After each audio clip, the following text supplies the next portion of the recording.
In the first two chapters of his book, After the Fire, A Still Small Voice, Stepan S. describes his first and second encounters with the Creator. What follows is his own words.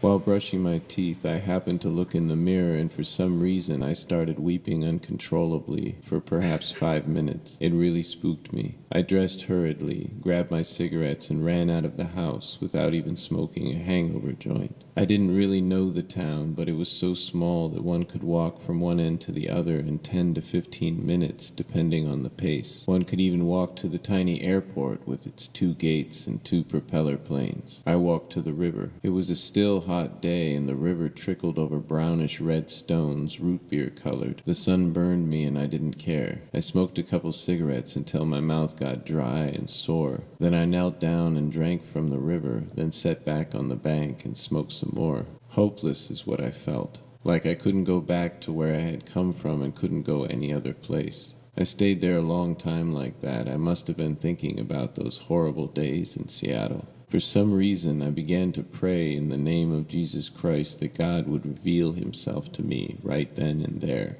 I wasn't asking him for anything other than proof of his existence. I must have done it a few different times with my mind wandering all over the place. I lit a cigarette and closed my eyes. "There's a dead fish," said a little boy, suddenly there, squatting at the reedy edge of the riverbank in old-fashioned dark denim jeans, pointing out a flash of silver in the river bottom, his voice full of kooky wonder. "Do you see it?" The boy had literally come out of nowhere. I guess he was 8 or 9, maybe 7. I'm bad at telling kids' ages. He looked like Bobby Driscoll in those early Disney movies like Treasure Island, and had a Midwest country accent so thick it was almost cartoony.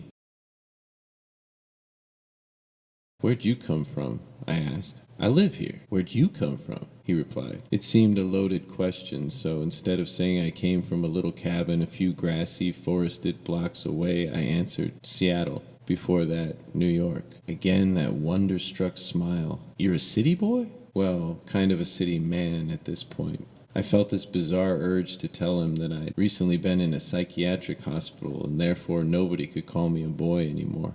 Immediately, he began describing a video game he was playing. I don't play video games myself, so it is usually Greek to me, but I became interested in his description, as though it conveyed a deeper meaning. This game involved killing imps. One had to keep fighting and killing these imps all day long, one after the other, in order to get to heaven. They just keep coming, and you keep on fighting them until you get to heaven. Very simple. He spoke of his video game with intense pride. I knew that imp was Edgar Allan Poe speak for demon. It dawned on me that this must be a Christian video game he was describing. I had no idea there was such a thing. All the ones my druggy friends played involved killing other people, or Nazi zombies. This boy kept repeating the part about getting to heaven. I can't remember most of what he said. Abruptly, his face went gravely still. Eyes widened in alarm, and he said to himself, "My watch." "Pardon me," he said over his shoulder, running away up the short bank and through the trees behind me.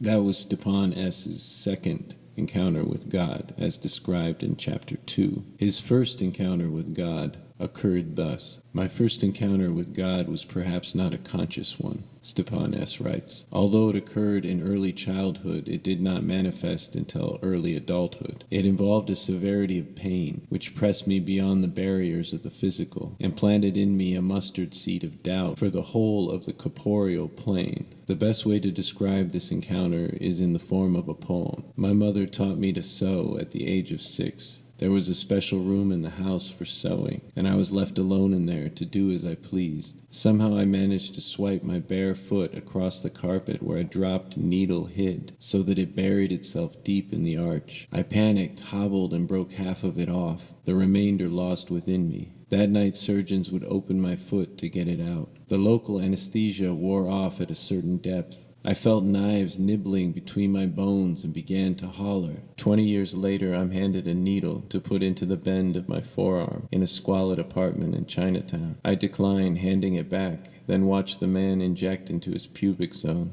He will go to prison in 2 years' time. I will not.